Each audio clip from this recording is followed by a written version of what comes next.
Pittsburgh Steelers fans, welcome back to another episode of the Scho Bro Show. This is behind the steel curtain editor Dave Schofield coming at you. It's Tuesday. It's just after 9 p.m. It's a Victory Tuesday. With me, as always, is my big brother Rich. Rich, how you doing tonight? Something I haven't got to do for a long time. Breathing in the sweet smell of victory. Thank goodness, because otherwise we'd have had to continue to smell that Ohio stink. The thing is what is it? You say we have to breathe in that sweet smell of victory. Can you breathe? I mean, that's the whole title of the show tonight. Oh my goodness! Talk about. I mean, I'm looking at your knee-jerk reaction article, making sure you're getting ready for it at the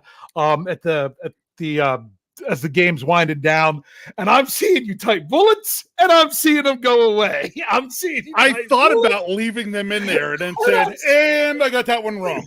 No, and what's so funny is Jeff Hartman talked about it on the post-game show, because I was at Jeff's house watching the game. If you didn't check out the post-game show to know that, or any of Jeff Let's Rides so far this week, because we talk about we watched the game right there. I didn't get the game. I had to go somewhere to get it.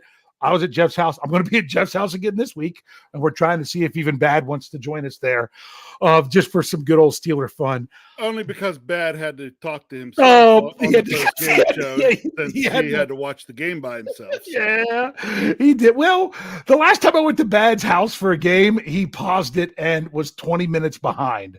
And I found out on Twitter that Minka Fitzpatrick had a pick six against the Cleveland Browns, which was back in 2020. And it was like, ugh. So it was just crazy. Jeff was saying, he was talking about, he had everything ready to go. Everything ready to go. Our article's ready to go. We're going to get everything on the website right away. Blocked extra point. I that was in the back of my mind when they're lining up. When they lined up for it, I looked at Minka, not on the very outside, one spot in, and I thought, and who was to his right? Was it Cam Sutton? I don't know. Or was it Norwood? I think it was a 20-something on the outside of him. And I thought, one of those guys might, just look at it and say, one of those guys are going to have a shot. Yeah. Yeah. And because I was thinking, I didn't know through the third quarter that the long snapper for their team was hurt. I missed that. I don't know if they had said anything on TV. I didn't see anything on Twitter until that extra point. Yeah. That I didn't realize that was the case. And that actually made sense. It's something I'm going to talk about on Stat Geek this week. Is I'm like, I should have been tipped off when Cincinnati went for 2 to cut it to 3 in the third quarter. Because you want to know why? You don't do that. That was actually, right. In the third quarter. That was part of my scenario that I had dreamt about for 2 months, about the Steelers not going for 2 in the third quarter and people being like, oh, why didn't they go for 2? And they end up, that cost them in the game.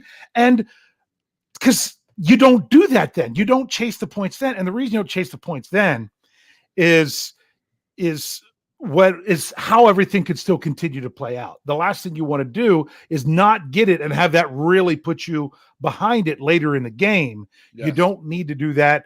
In the fourth quarter and you're trailing by 2 scores and one of them is going to have to be a 2-point conversion, you might go for it first, because then if you need 1 more or 2 more.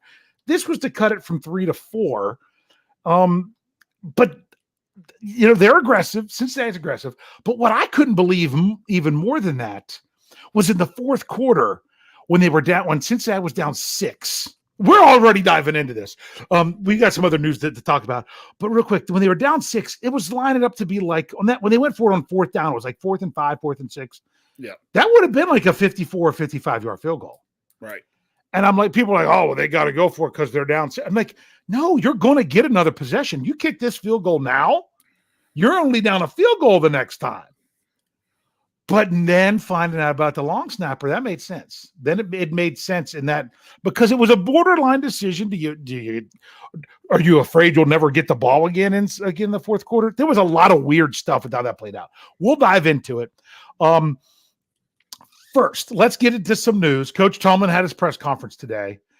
Man, is it a different feeling about one Trent Jordan Watt today than what there was Sunday after the game. I was so frustrated with the number of people in the live chat that were certain that TJ Watt was out for the season. Now, just the way they just talked about, oh, well, since TJ's done. And the reason I'm not frustrated with you all, I was doing the same thing. And I said it on the show. In my mind, I was hoping for the best, preparing for the worst. Rich, now that the news is coming out that TJ Watt's not going to require surgery at this time, I keep saying at this time, because as rehab goes on, something could set it off and be like, you know what, this isn't going to work. You're going to need the surgery after all. There's always that possibility with any injury. But really good news coming out with TJ Watt, with him, missing like 6 weeks. I mean, when you think, I'm like, oh, half the season. When you think about it, with 17 games, that's basically a third of the season. Yeah. Thoughts? How have your emotions changed since? What were you thinking Sunday versus how things have changed over the course of time with everything? Yeah, I was like you. I was sitting there thinking maybe it's just a partial, not a full tear. What I call basically a full separation. And what do you know? Now 6 weeks. Now, I expect him to not come back until after the bye. I do too. Which I hope that's the case. Well, one thing I could see is it depends on how practice goes and how he rehabs. I hope that's the case because, I love that first game back to be the Saints game because I'm going to that game. I'm going to that one too. It's funny because I know Wes is saying in there, Wes, you weren't one of the one we got super chats that were saying TJ's done. You weren't one of the ones in the post game show that was like that. There was others, and I don't blame you. I really don't. That was the fear, and it's kind of like waking up a little bit. Imagine, and it was that feeling of 2019 all over again when you're like, oh, I wonder how bad the injury is to Ben Roethlisberger. And then it was like, oh, surgery, he's done, time to move on. And that's what the Steelers were going to have to do anyway.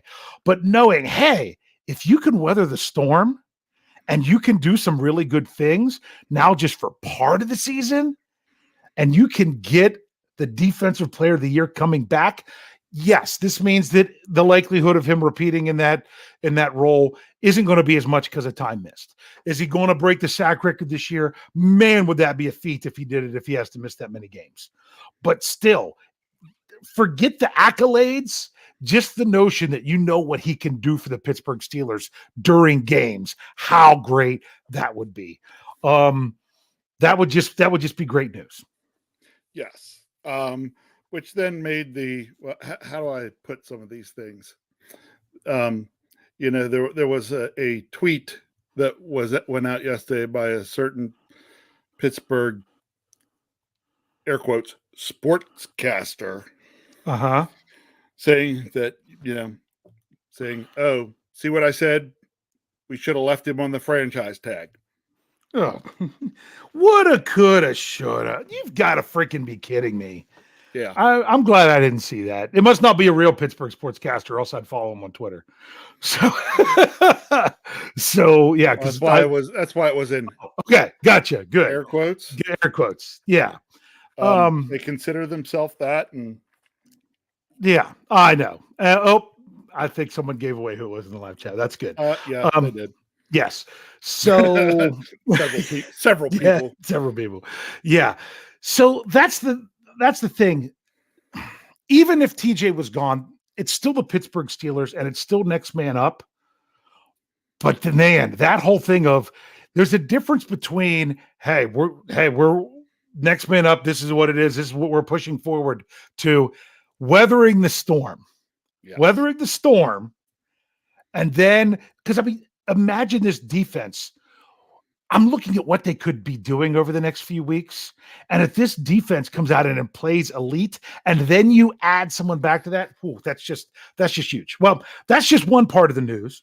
Yes. Najee Harris came out on a podcast. I didn't look up and see which one it was. I don't remember. I said this on the Tomlin press conference recap podcast, which if you haven't checked that out, that's on our audio only platform, which means it's anywhere you can get podcasts. Apple Podcasts, Stitcher, Spotify, whatever those are. Just search for Steelers or BTSC and you will find us. But I do that podcast after Mike Tomlin's press conference every week. And he said, Coach Tomlin saying, yeah, it's nice to be young like that about Najee Harris. In other words, he might feel like Najee feels like he's ready to go, but you know who's going to determine if he's ready to go? Coach Tomlin. Yep. My question to you is this, Rich, as we go to hit up a couple other things. Do you think Najee was really a full go before he got hurt in that game? Yeah, he didn't look like it. He looked, I want to say it looked like he was having, I don't want to say issues, struggles, maybe. Mm-hmm. He didn't have the same drive. It was like Pop. He couldn't push off of that foot the way he usually does. I'll be honest with you. I don't know if the foot was bad or if his confidence in the foot wasn't 100%. Right. You know, and that's something that he could develop over time, or it's something now. The last thing I want to do is, if you think last year, Devin Bush never really regained confidence in his knee. He started to in one game, in a game that you and I were both in attendance at against Denver. And then he got hurt again.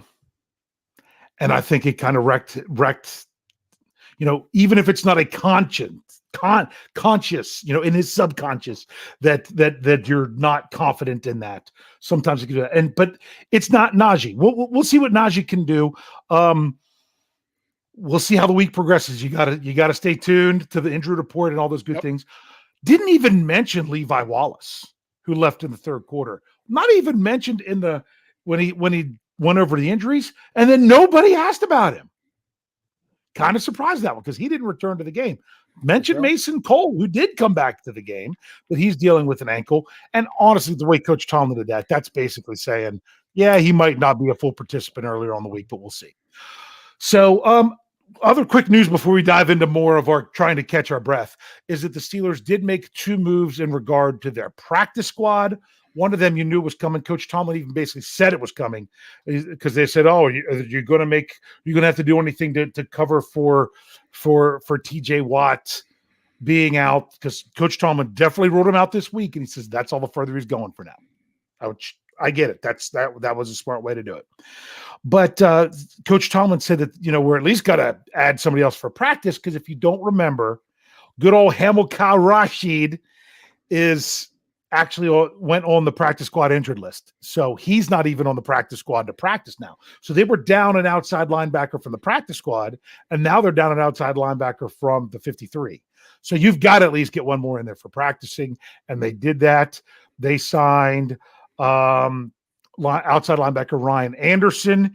He played 4 years in Washington as a second-round draft pick out of Alabama, played with Najee Harris. Missed last year. He had signed a deal with the Giants, but then got suspended for 6 games for PEDs, and no one else and so therefore he got cut, and no one else picked him up. They also added tight end Rodney Williams to the practice squad, and they released tight end Justin Rigg and wide receiver Jaquari Roberson, or Roberson. I don't know. He was added last week to the practice squad. So that was the moves there, just to put a bow on all that. Other news wise, I don't know that we really have other news other than the Steelers are 1-0. That's some pretty big news, don't you think? I love it. Yeah. Love it. Fire up the Escalosers. I mean, I was starting Bengals lady. Yeah. I was starting to accept. I mean, my goodness, the Steelers defense stopped them on fourth down that I talked about where they didn't take the field goal. Then the Bengals get the ball back, get all the way down to an and goal situation, and the Steelers stop them there. And then the ball goes back to them, and it comes down, and I'm just like, and TJ Watt goes out, and I'm just like, I felt it was too much of an ask on the defense for them to keep them out of the touchdown zone there. Shout out to Brian Anthony Davis. So I was kind of preparing for, man, this is going to be a 21-20 loss. Then the touchdown happened. Then the extra point happened. And I'm like, I don't know that I have a lot of confidence in the offense that only scored 3 points in the second half. But hey, let's see what happens. And then the offense goes 3 and out. And then the Bengals go and drive the whole length of the field, and they go for the 29-yard field goal. Now, I'm going to ask you a question about this. 29-yard field goal. They went for it on third down. Yeah. Remember that? I do. What do you think of that decision? I think they should have used the extra down to maybe take a shot in the end zone? I would have used the extra down to just try to do something. Yeah. But here's what I thought. Since they had the new snapper, if he skips the ball back there on third down, the holder can just fall on it. Exactly. And he could have fallen on the high snap. That's what was setting up for us. I'm like, should they have taken the shot? I'm like, no, they did it there in case there was a problem. When the snap came in that high, either the holder's got to pull it in and fall on it, because you're talking about going from a 29-yard field goal. Chances are it's another 8 yards. So you're still talking 37. You're talking just beyond an extra point. That's really is not a problem for this kicker. He could have fallen on it and rolled until somebody touched him. Yes, he could have. Because that's what it is. The kicker, if he felt everything was off with that, could have not kicked the ball. He could have gone all Charlie Brown on it. Yeah, he could have Charlie Browned it. Yeah, and then they would have had another shot. But your instinct, much like the Akello Witherspoon interception, which was the only one that wasn't a huge game changer because it happened on fourth down, your instinct kicks in, and your football instinct kicks in, and you just make a play. Because think about it, when Akello Witherspoon intercepted that fourth down pass, the Steelers lost a little bit of yardage. Yes. It wasn't the end of the world, but your instinct is get the ball. And that's what I want our defensive backs thinking. Yes, that's what. Yeah, I want him to go get his hands on the ball, go take it away. Make Joe Burrow have to have that 4 interception stat line. Right. But I'm really glad they didn't call the one with Cam Hayward an interception, because I wanted Highsmith to get the sack. Oh, that one was obviously not, yeah. I thought. Yeah. But either way, it didn't matter how they ruled it. They acted a little surprised. They're like, "Oh, that ends up being a sack and a fumble," and I'm like, that's because that was clearly what it was. Yeah. but all right, hold on. This is Occam's Ox, $4.99 in the tip jar. Thank you, Occam's Ox. It only took me a year and a half to get your name right. Just putting it out there for people who may not know, the Steelers are 4 wins away from 500 since the 1970s merger. Best team in the league. Here we go. I have a question. Is that regular season? I'm just curious. Is that regular season, or is that combined regular and postseason? Please don't tell me it includes preseason, because that's just worthless. Just curious, Occams, if you can answer that question, because if I quote you on that, I'd kind of like to know for sure. So thanks for putting that out there, and thanks for the tip. I was wondering if anyone else thought about that third down kick. Should he the high snap? I wasn't thinking about it. The next one was going to be any better. I wasn't thinking about it that much, because I was writing the last bullet point, putting in that the Steelers had lost 23-20. Delete. Yep. And honestly, then we're just kind of almost reliving. We have not talked since this game. No, we haven't. We saved it for the show. Do you want to know what I thought about writing after that happened? Huh? I thought about getting the last bullet point ready and saying, looks like we just, kissed our sister. Here we go with a tie, kind of thing. I was like, you know what? I'll wait until it plays out this time. Well, my biggest thing is, I'm like, if they lose this game even if they would have lost by a point in regulation with the extra point, I'm thinking to myself, they covered. If you want a moral victory, not really. I'm like, they hung in there with the defending AFC champs, but man, to get 5 takeaways and end up losing the game, that's just gut-wrenching. And honestly, I said to Jeff at one point, I'm like, the defense is going to have to get a takeaway here in overtime to set up a win. And you don't do it. You simply, Mike Tom did it once before, and I actually get why he did. That was in 2019 against the Ravens. But I'm like, I would have been fine if the Bengals won the toss and they got the ball first. The biggest issue was the defense had just been out there so long. Yeah. So you give them at least a little bit of a break rolling into the overtime and some plays by the Steelers out there before they had to step right back on the field. And the other thing is that's a pretty potent Cincy offense that they could score the touchdown and the Steelers never get the ball. So yeah. Occam's followed up. He said that includes 36 playoff wins, 496, 310, and 4, according to the internet. I'm going to check that. Not that I don't trust you, but I will verify that at some point. And if I remember, I'll even mention that. I'll be tweeting about that a lot, I'm sure, as it gets closer. Thank you there, Occam's. That's some good stuff. So, what was I saying? I'm going to mention, as I looked at a live chat, the CUDA 70.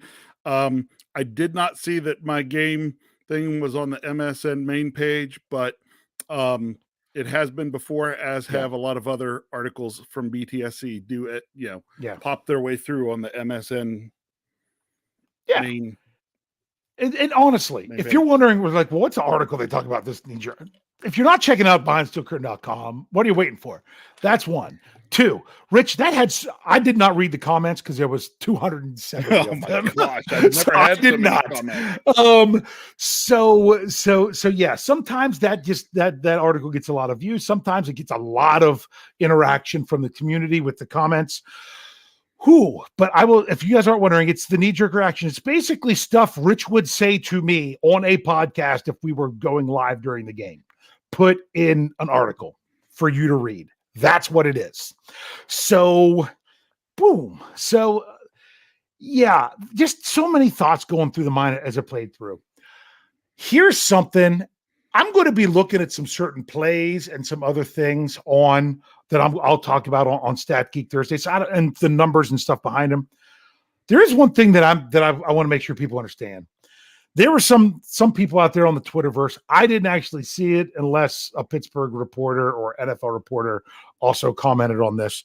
But I had some other people mentioning that sometimes I don't know what's going on with some of these things unless I see them somewhere else. And there was someone who said it on Bob Labriola's Asked and Answered article that was out on Steelers.com on Tuesday this morning about the Steelers throwing the ball on second down, their last possession in regulation. I know the play. I know it didn't work. I know they were trying to go for a safer pass. It was incomplete. I haven't got that far in a rewatch, so I'm trying to remember more of the exact play. But it's the whole idea that you pass the ball. People do not understand that one of the most significant plays in that game, and that could have cost the Steelers the game, was the Najee Harris injury. Yep. And it's not because they lost Najee Harris. Nope. It's because when he was injured, the Bengals had called a timeout, but they had their timeout given back to them because an injury on one team for a team inside of 2 minutes cost them a timeout. So that meant that the Steelers stopped the clock with a timeout on first down. Because if the Bengals they had 2 timeouts going into it. If they use that first one on first down, I don't think they're throwing on second down. Correct. I don't think they are either. Because you knew for sure you would be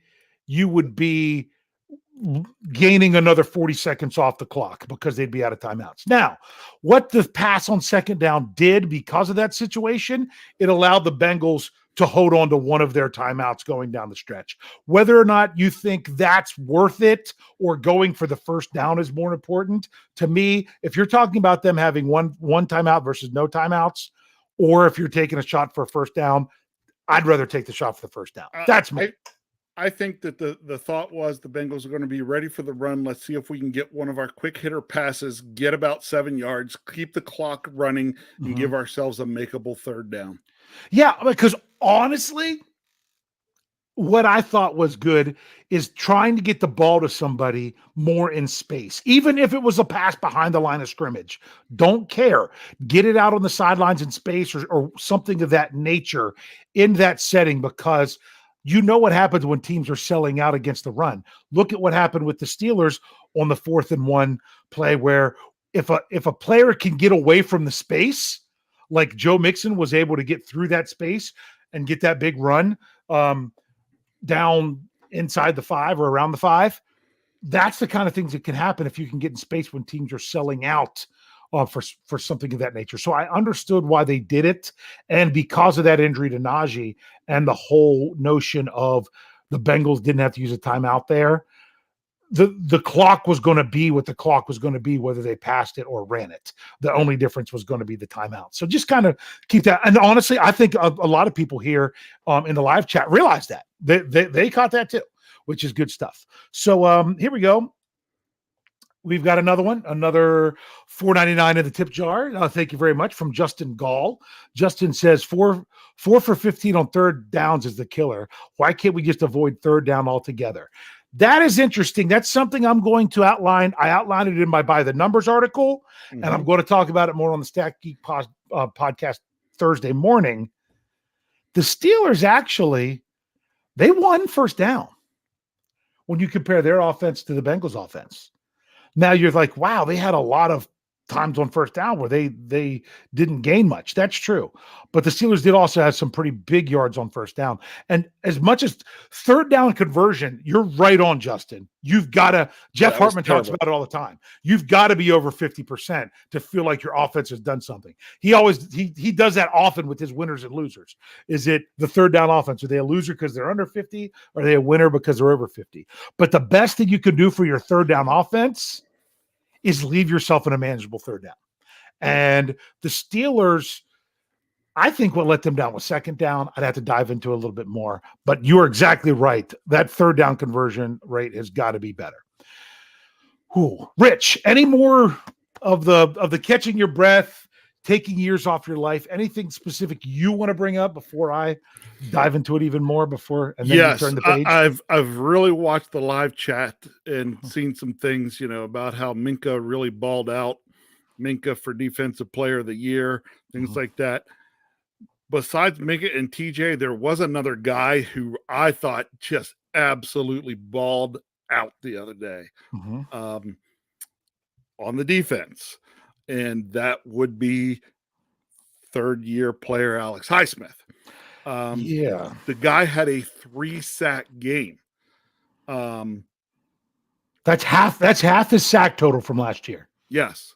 He had 6 last year. He had 2 as a rookie, so he already passed his rookie year total, and he got half of what he got last year. And he did that in one game. The guy balled out, had tackles, was doing a great job setting the edge on the run, and got pressure on the quarterback. He was phenomenal. So I especially want to say, because once in a while I know that Sam Highsmith sometimes will listen to our podcast. As he's been on this podcast before. As he's been on our show before. If you're listening to this, Sam, let Alex know that we thought his game the other day was phenomenal. Yeah. And that's what I knew, that we can see that kind of production from that guy. I knew it was going to take us a little bit to get there, but if he can continue to play like he played the other day. Now, remember, we drafted Alex Highsmith in what round? He was a third-round compensatory pick. Correct. He was outside of the 100s. Third round. If he can continue playing like this, he will actually in year 3 be outperforming first-round draft pick Bud Dupree. I did some comparisons with, remember, Bud Dupree lost year 2, all but a few games. Right. So I was doing a comparison for one of my Stat Geeks between Bud Dupree's third season with Alex Highsmith's second season. And they were pretty close. They were pretty even. So I thought Alex Highsmith was doing a good job last year. Anyway, he just wasn't getting the flashy outside linebacker stats that you always want to expect. Yes, you want to see sacks from him, but at the same time, somebody's got to get home. And there's a guy across the field from him who's also getting home pretty quick as well. So, and people still say Alex Highsmith cost TJ Watt the NFL record in sacks in the season last year because he beat him there on one of the sacks at the end of the year. So, but that's your job. That's your doing. My thing is, for me, for Alex Highsmith, I think it was more of a complete game because I've seen him do things outside of being. I've seen him be a good pass rusher and do good and do good things otherwise. He's taking the next step. He had 9 tackles. Yep, 9 tackles. Okay, 3 sacks, 4 quarterback hits, so another quarterback hit beyond that. Right. He had 2 tackles for loss, had the forced fumble. That's why, like I said, I was glad they didn't call that an interception by Cam Hayward because I wanted Highsmith to get that sack. He was one of those that it was a little bit disappointing when I look at the PFF scores, and sometimes you scratch your head wondering what they're doing. I know. I report on them. That's how I know what they are. Some of them, I think, get it right. Like, what do you know? Usually they hate on Minkah Fitzpatrick. Minkah Fitzpatrick had a score in the 90s this week. And that doesn't even count the special team score because defense and special teams are separate. He had an even higher special team score. But Alex Highsmith, he didn't have a bad score, but he didn't have a great score. An average, you start at 60 is the way it works. When it comes to PFF, and his score was in the 60s. It just wasn't as good as what I thought it would be. But don't worry. How do I say it? He's not the worst one who PFF hates on. Even though he was with the Browns and the Bengals, PFF has always hated on Larry Ogunjobi. And I'm like, how does a guy get that low of PFF scores all the time and yet get offered such a big contract that he did when he failed his physical last year? I don't know. But that's a whole different story. But yes, Alex Highsmith, nice job. And so yes, Mr. Highsmith, congratulations to your son on a good game. We just want to see it in week 2 and week 3 and week 4 and week 5 and everything else. And Mr. Highsmith, don't worry about that. Air quotes again. Pittsburgh reporter who kind of trolled at you on Twitter because I thought that was ridiculous as well. Yeah. You were telling me about that. I didn't know about that one. You mentioned that before we went on the air. Yeah, that Pittsburgh reporter, yeah. Let's just say this. Let's not. Let's not. Let's not. Just let it go. So it is what it is.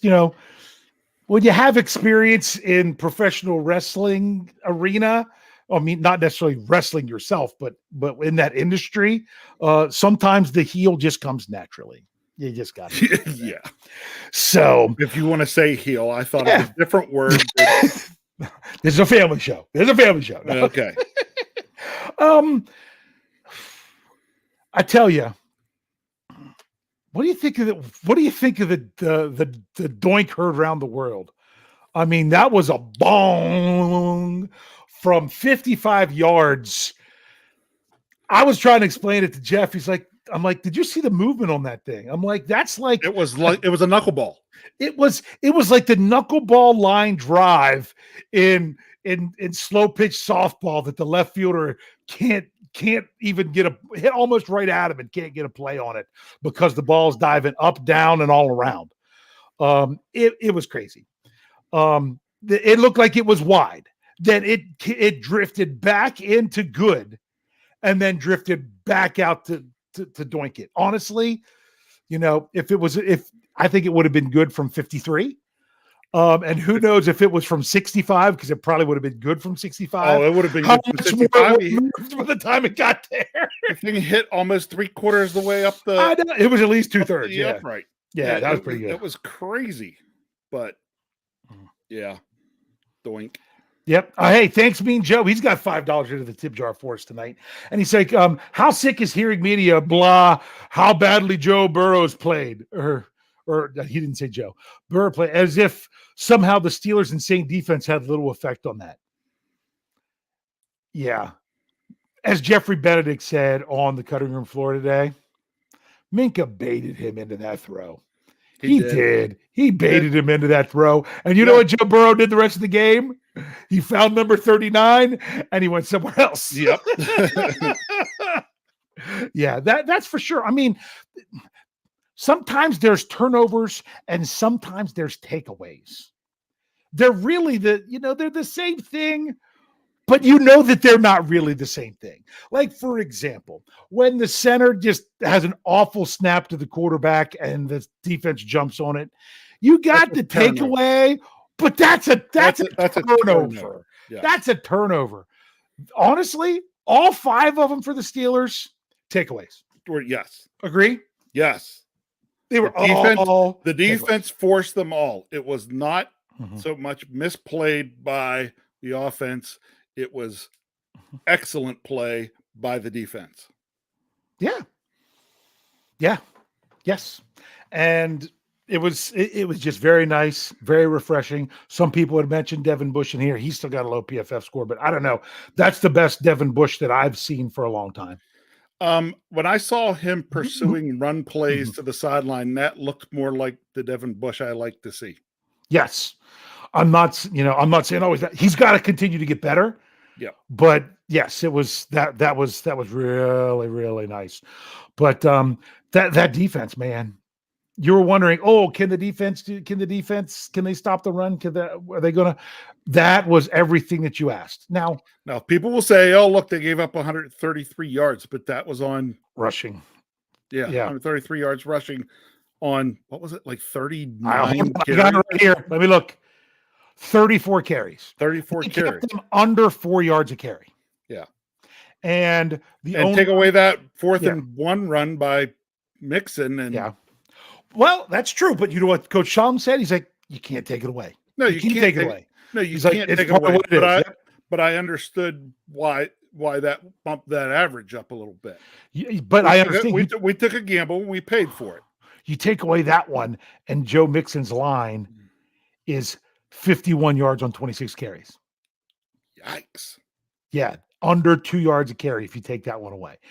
But you can't take it away because it still happened. But it's also situational football. You know, that is just like Najee Harris busting out for the touchdown that you got to see in the final game at Heinz Field.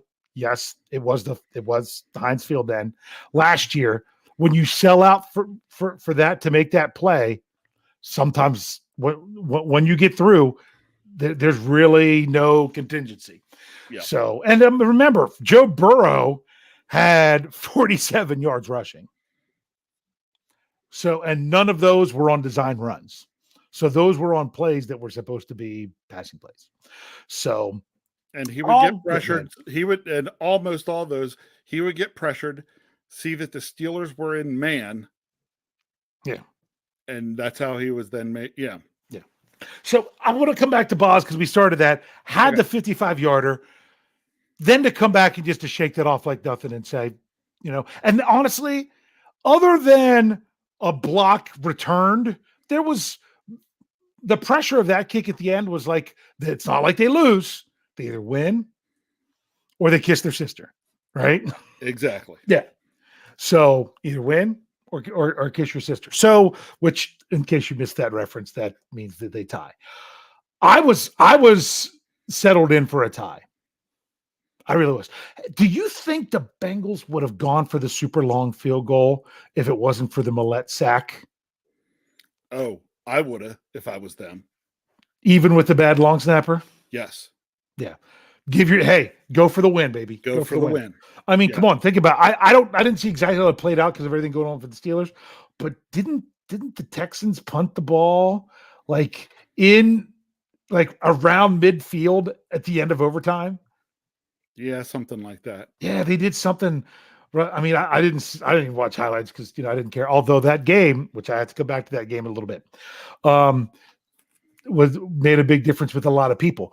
Got another $5. It seems like every time we get going about talking something, one of these comes up. But this is great. $5 at the tip jar. Thank you, Steel Dog 88. If Devin Bush gets a takeaway or sack this week, I'll say the confidence is building for sure. You know what? That would be great. But if they're not sending him after the quarterback, he's not going to get a sack. I don't get why it's Robert Spillane is the only linebacker on the field in dime. That one's still confusing. I was confused. I mean, Miles Jack is, but they have a reason that they defense played great. sometimes they do some things. I'm not sure why they do it, but man, oh man, they also do a lot of things. I don't know, how they get them to do what they do. But that was going to be interesting if they were going to go for that field goal. And then you thought they were going to get to try to still do it because the running back picks up the ball and goes. And then all of a sudden I'm like, they're talking, and I turned to Jeff. I'm like, no, it's got to go back. He's like, what? As soon as I saw them go back to spot the ball, I knew what it was. I knew it was the holy roller rule, Yeah. And because overtime rules exist completely as if they're within the last 2 minutes of regulation. Yes. So you can't advance. The only person who can advance a fumble on the offense is the person who fumbled the ball. Yep. Because too many times you're like, oh, I'm going to get tackled. Oh, look. Oh, I fumbled the ball. It went over that way. And someone else picked it up and runs for a first down. Yeah. It's just, yeah. Yep. Man, I'm still trying to catch. Every time I think about this game, it's still like I'm trying to catch my breath. But I will say this, as much as the offense struggled, they moved the ball in the field goal range twice in overtime. Yes. To me, the problem was the second half. The second half was the problem. Their first down offense was terrible, as I put in my article. I mean, I have some specific numbers to go with that. But the second half, and I brought it up on the preview, not the preview, the post-game show. So I'm going to ask you, did you feel like the Steelers offense in the second half was basically tasked with don't lose? They were tasked with, I don't want to say don't lose. They were tasked with don't screw it up. Yeah. It felt like they were tasked. He didn't fit into the category of he didn't kill us. Right. Yeah. Like, don't make a mistake. Yeah. And if you're just playing don't make a mistake football, they didn't make the mistake, but that's not necessarily going to win you ball games. Exactly. When you play not to lose too many times, that's what you do. You play to win the game. Yeah, exactly. So, but at the same time, Coach Tomlin even acknowledged it today. They're like, oh, well, you didn't have, a lot of pushing the ball down the field. He's like, hey, we were protecting a lead. We had a big takeaway advantage. The farther you push the ball down the field, the more the likelihood for negative bad things to happen. We didn't need to push the envelope. But as someone had it here, and okay, Great 103, I think, said it here. And then we got another super chat says, in OT, they actually let Mitch air it out. You know why? Because you weren't just trying to protect the ball. You weren't. The Steelers had to push down the field. And one of the best things he could have had, they almost could have blown that play dead because of Chukwuefor reacting to the guy coming across the line. Yes. It was really close whether or not he moved. Which actually you're supposed to do, so he can't jump back, and you get the penalty. That was going to give him a first down, right? So he moved, but it luckily was just in time. There you go, great stuff. Mitch, pushed the ball down the field because it didn't matter because they were going to get it on the penalty anyway. Yep. So and there's not enough talk about Deontay Johnson's catch. Oh my goodness, that was crazy. That really was crazy. Okay, Auckland Block says $4.99 at the tip jar says, how about the secondary with 3 guys playing 100 snaps and a 4th playing 99? That is unsustainable. The offense has to find a way to chew up more time. Yes, they do, because it was a double whammy. The double whammy of now playing 100 snaps. Technically, it was only 94 if you want to think about it, but. Like when PFF does their snap counts, they count snaps that plays get negated by a penalty. So in other words, you played that snap, you played a full play. It just didn't count. So really they did play that many snaps, just not every one of those plays counted. But what I'm going to say is, remember, that was a perfect storm of you didn't control the ball enough and it went to overtime. And you used every second of overtime. Yes, it went all 10 minutes of overtime. So it's not sustainable, but how often, I mean, my goodness, yes, the Steelers, they were down 17 plus minutes in the time of possession, but I will also say this, got to bring it up exactly. How often is a team going to possess the ball for 43 minutes and 43 seconds in a regular game? If they're letting the other team possess the ball that long in a regulation game, then even more shame on that offense. But the offense, we know that the offense is going to be behind the defense with having to come together with stuff. We should have expected that. So I want to see some cohesion. The offensive line was not the pure dumpster fire I thought it was going to be after the last 2 preseason games. Their pass protection was adequate. Some people are like, oh, they were throwing fast. Oh, they were, you know what? It got the job done with what they were doing. Run blocking still has a lot to be desired. Love how Boz, shook off the 55-yard. He honestly thought he made it. He couldn't believe it hit the upright. You could tell by the look on his face. He thought it was good. It was over. Oh, because it started. Yeah. The ball went and started back towards the middle, and he thinks, oh, that's good. He wasn't expecting it to change direction again and go back out. Yeah.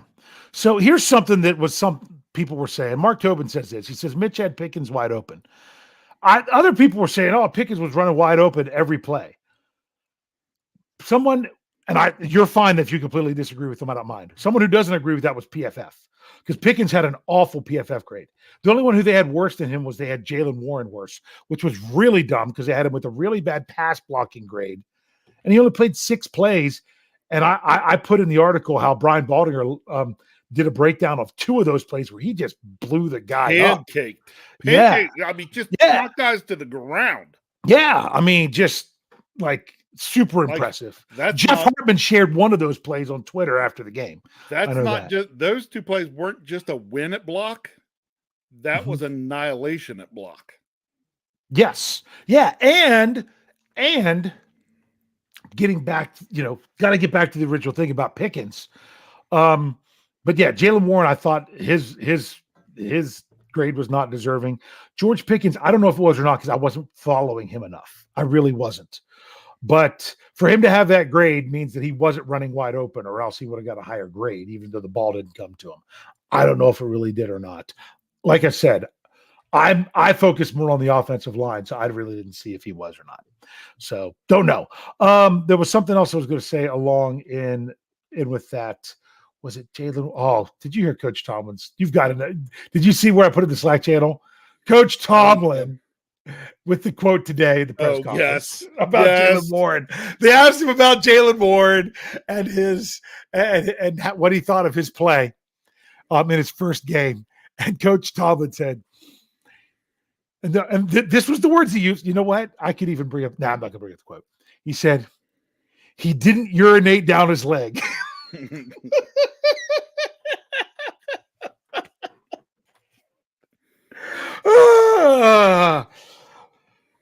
He didn't urinate down his leg. Which is another way of saying he didn't. It wasn't too big for him. Correct. The game wasn't too big for him. He fit into the game. Yeah. Here, I'll ask you this question real quick. Reginald Rivers asked me, he said, hey, Dave, what do you think about Tomlin challenge? The one early there in the game? Mm-hmm. Yeah. I knew he wasn't going to win it. I'm not surprised he didn't win it because it's a Mike Tomlin challenge. I do think it was a bad call. But honestly, no, think about this. It was a bad call. And the only reason it didn't get overturned is because people were in the way of the camera angle. Yes. You didn't, one was in the way, the other one, you just get the right angle. You didn't get the right camera angle to overturn it. But honestly, as it happened on the field, I can't believe they didn't call that a first down. Yeah. And if he wouldn't have challenged it, I probably would have been like, oh my goodness, you got to challenge that. I honestly, the fact he didn't win it, after the fact, after you see everything. But I'd have been more upset if he wouldn't have challenged than I was upset that he challenged and lost.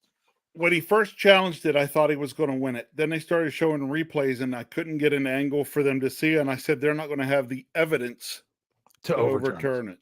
And they wouldn't have had the evidence to overturn it if they would have ruled it a first down and the Bengals would have challenged. How about that one? I thought that as well. Yeah, the non-challenge. Yeah. Well, do you want to know part of the reason why they didn't challenge it was what I heard today? Sorry. No big deal. No, I can't get it. No, you can't. Okay. There you go.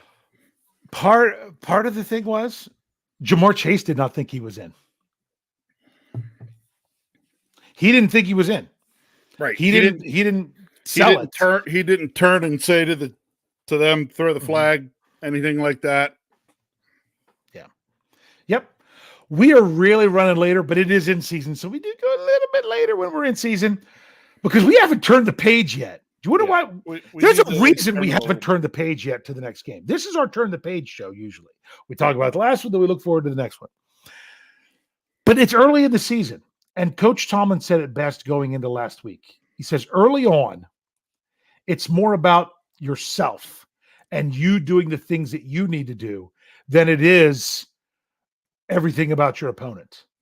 Because everything about your opponent is that's secondary if you can't do what you do first.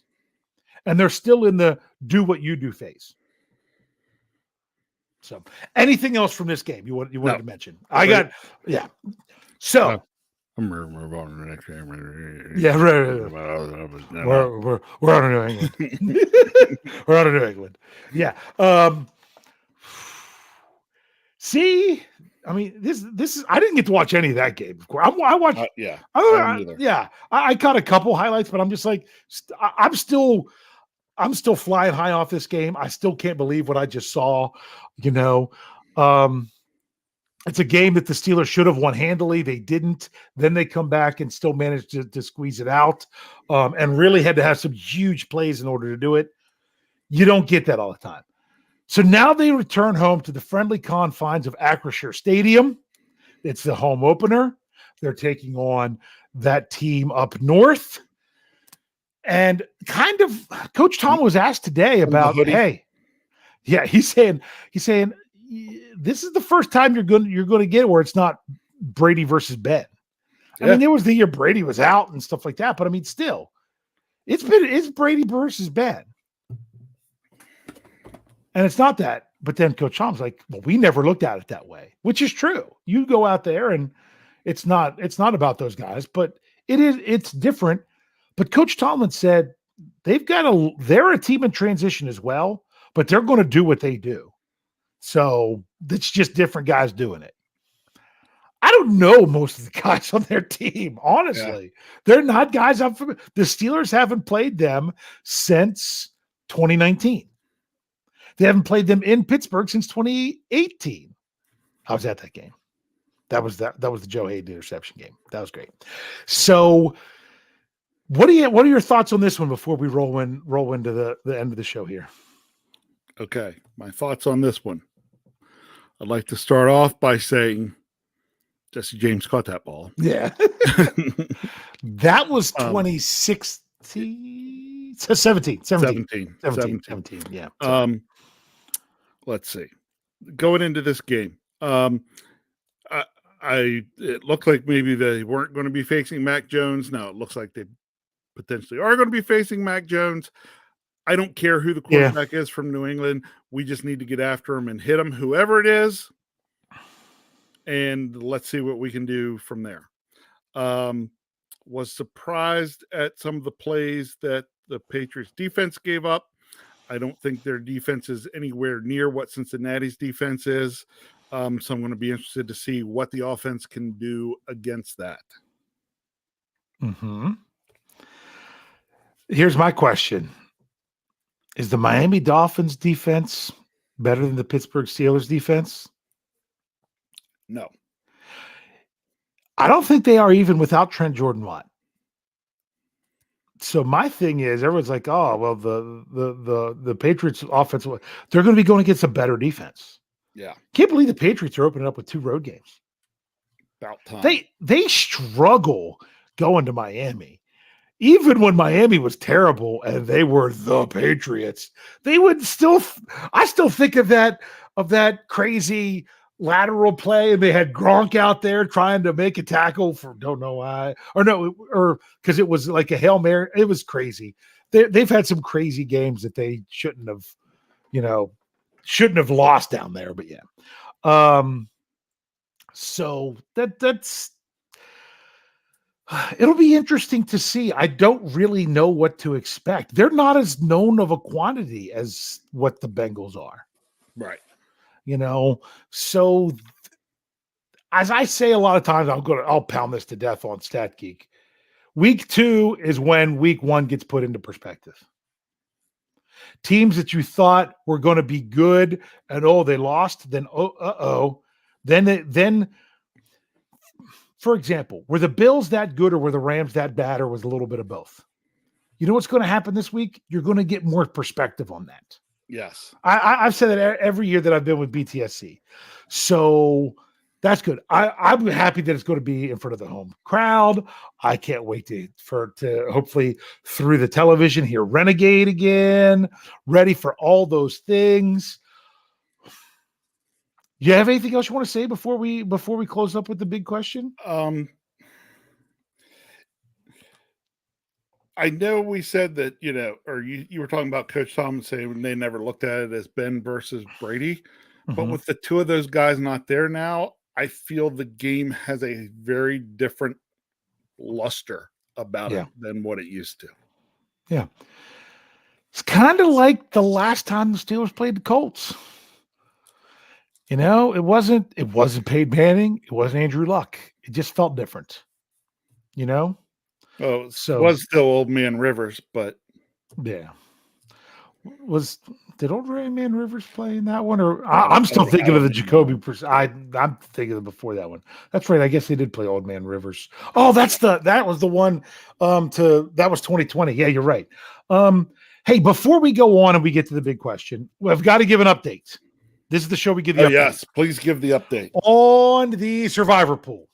That article went out. Yeah, I'm out. You're out. I'm out. Rich, I made a 3-game parlay bet on week 1. Of course, if you're going to do it, you're going to feel really. It was just a little bit that I done. I was at the casino a few weeks ago. It was a couple weeks ago, so I did it. I missed all 3 of them. Nice. It's not, normally the parlay you get frustrated because you get 2 of them right and then you miss one. Okay. Even if the Browns would have missed that field goal, I wouldn't have won that one because I had Carolina and they needed to win by 1.5 and they were winning by 1. Missed that one. Then I picked Jacksonville to cover 3.5. Yeah, that changed to 2.5. I'm like, if I'm getting a field goal, I'm going to take them to cover the field goal. And they were winning that till the very end. And then they lost by more than a field goal. And then the team that I lost on my Survivor pick was, and I even took them with 5.5 points, is that I did not see the Tennessee Titans losing to the New York Giants. I didn't see that. In Tennessee, I didn't see that one coming. But that one got a lot of people. The Colts, I said I'd get back to that game eventually. Yep. That got a lot of people because if they tie, it doesn't work. Can't tie. Got to win. Win. That got it. But the one that got the most people, believe it or not, well, the one that was the most common was the Ravens, and they won. The one that got the most people was, I was watching the game last night, and I'm sitting there thinking, oh, I picked Denver to win this game. Oh, you know what? They're not going to cover the points. They're lining up for the field goal, and I'm like, this would probably knock a lot of people out of Survivor, maybe, and it would probably be better for the Steelers for an AFC team to lose. I hope he misses this. And he did. And that knocked out 75 people. Over half the people were out of the Survivor League, people. This is the update. Out of 435 entries, 254 were eliminated. Only 181 remain. That's right. That is down to 41.6% after 1 week. Craziness. So that's what's going on. If you made it through to the next week, great. Big Bro Scho still in. Yeah, you took the Ratbirds. So Kyle's still in. Hashtag pay Kyle still in. Yep, pay Kyle's there. So sorry, Warren. You got knocked out with your Uncle Dave. Yeah, he got knocked out with me. I didn't see what Uncle Jamie did. I didn't see what his pick was. I don't know if he's still in or not. He was in and we were all in League One. But I was in every league because I had to set each one of them up. So I got knocked out 5 times. 5 times. But you know what? I don't mind getting knocked out. This isn't for me. This is my football I'm giving away. So I'm not going to win it. It just would be nice to talk about. So if you're in the Survivor League, you made it through, go make your pick now. Because one of the best things was first week of the season, 435 entries. Do you know how many of them didn't make a pick? I know at least one. Oh, you do? Yes. Oh, you knew somebody? No, I saw that somebody in ours didn't make a pick. 3. Okay. 3. That's great. But week 2 is when you get a lot of people not making picks because people will sign up and make their pick right then. And then I had people reaching out to me. Hey, I can't remember where to go. How do I find it to go make my pick again? So if you're struggling with that, make sure you reach out to me. Rich, we've got to get moving. But one last thing to note, because I don't want to rush at the end. Scheduling note. Yes. We will not be here next Tuesday. No, we will not. We will be here next Monday. Because even though we are focused on the New England Patriots, you got to be singularly focused. Our next show is going to be on a short week because the Steelers turn around and play that Thursday. So therefore, the programming note is subject to change, but the hangover still will go early on Monday. We will go late on Monday. We'll go 9 p.m., but we're going to be Monday night. That's going to be our double up night. The Steelers preview, as of right now, unless some things have to get changed around, the plan is that the preview will take our spot on Tuesday, and Know Your Enemy will stay in the same spot. That way, we only move 2 shows rather than move all the shows.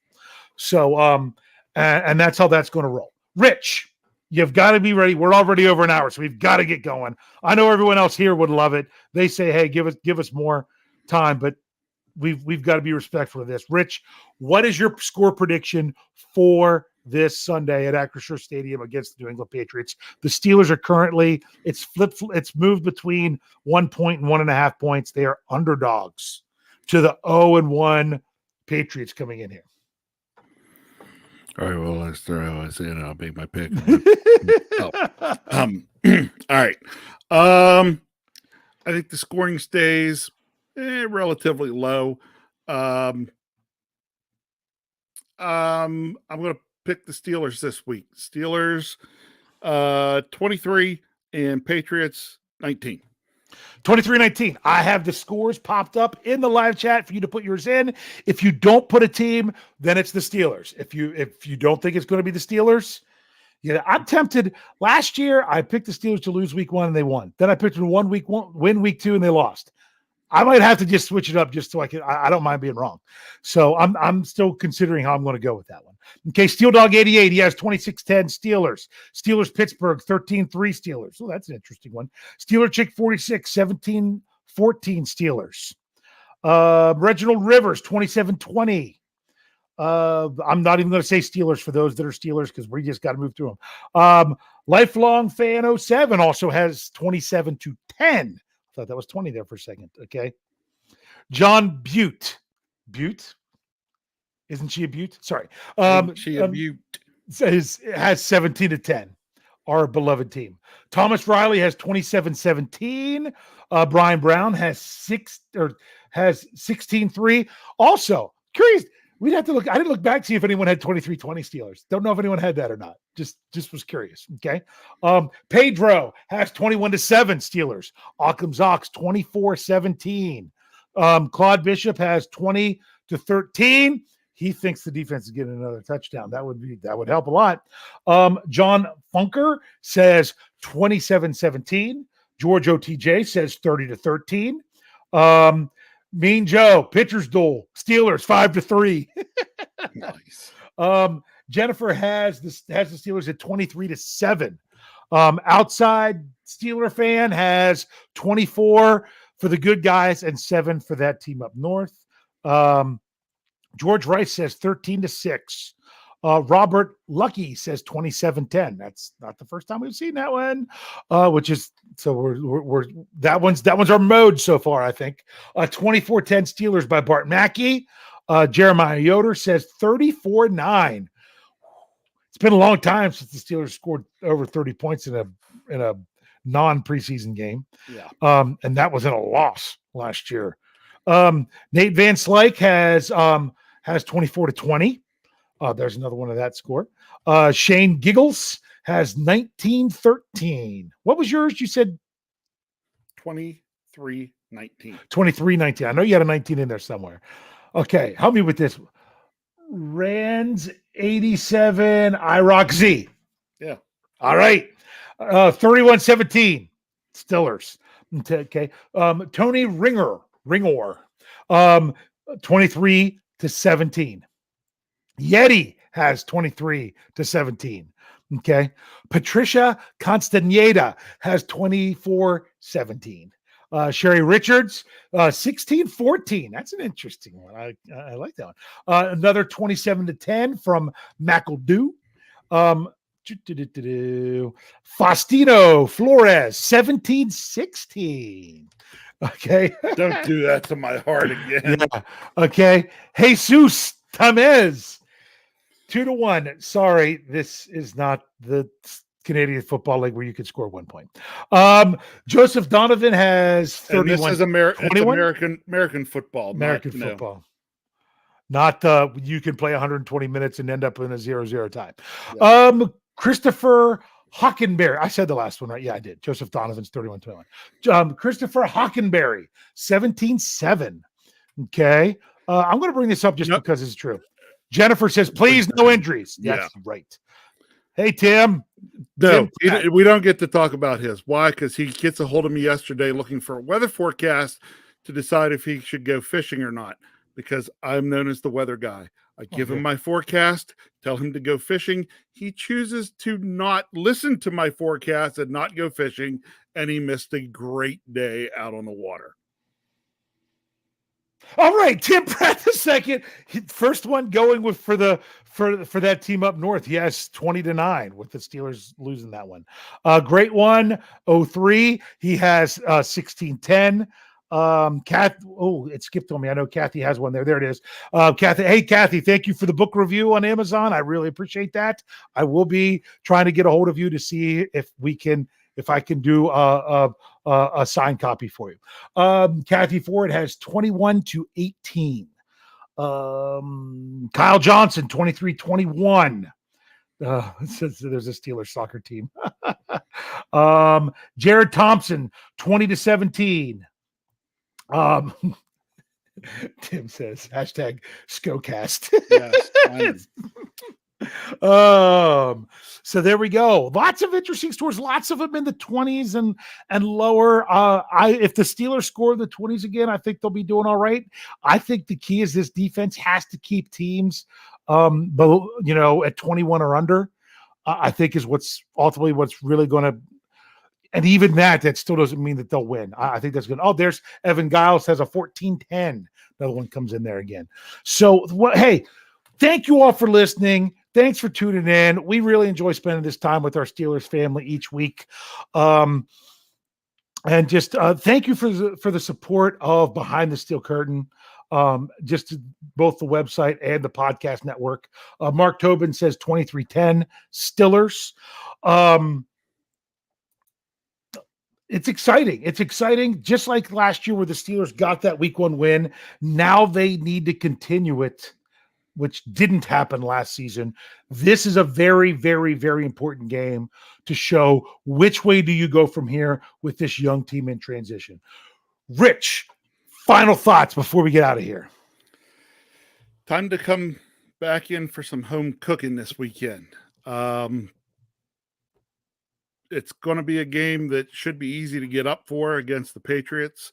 I expect to see Acrisure Stadium full of rabid Steeler fans, and I will hope that those fans there can help, urge this team on and can play a part in how this game goes. Let's put that, I want to say, team in transition. Let's make a bunch of noise and make it even tougher for them. I won't be at the game this week. I will be sitting at home watching on my couch. No, I did not get an invite to Jeff Hartman's to watch the game. Do you really want to drive 2 hours to sit and watch the game at Jeff Hartman's? No. Okay, just making sure. But I don't get to sit and watch it with Kyle either. That's the problem. He worked last Sunday, watched the game at work. I think he works this Sunday and will watch the game at work. So I watch it with my wife instead. She's all right to watch the games with. She doesn't say much though, other than giggle at me. So, but I will be there on Sunday. I will be writing my knee-jerk reaction article. I am praying that the Steelers do not put my poor heart through what they put it through last week. But whether they do or not, in the end, I'm going to still love them because they're my Steelers. Can't wait.